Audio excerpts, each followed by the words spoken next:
दोस्तों नमस्कार, मैं अपने YouTube चैनल में आप सभी का स्वागत करती हूँ। झूमर गीत अच्छा लगेगा तो लाइक कीजिएगा, नए मेरे चैनल पर तो सब्सक्राइब कीजिएगा और कमेंट में बताइएगा कैसा लगा मेरा गीत।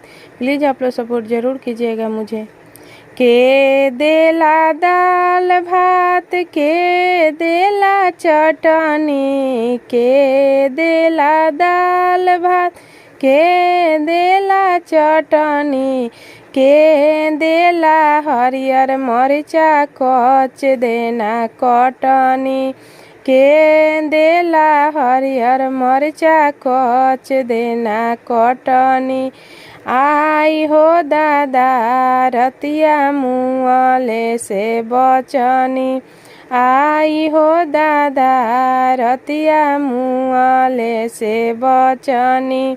सास देली दाल भात ननद देली चटनी, सास देली दाल भात ननद देली चटनी।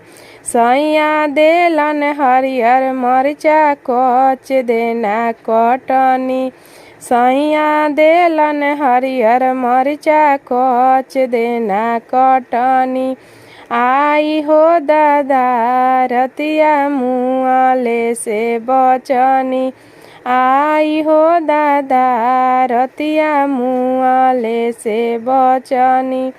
आयद आइले बैद आइले तबो नाही उठनी, आयद आइले बैद आइले तबो नाही उठनी।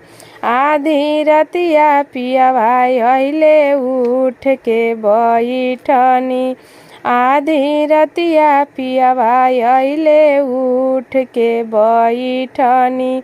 आई हो दादा रतिया मुँहले से बचनी, आई हो दादा रतिया मुँहले से बचनी।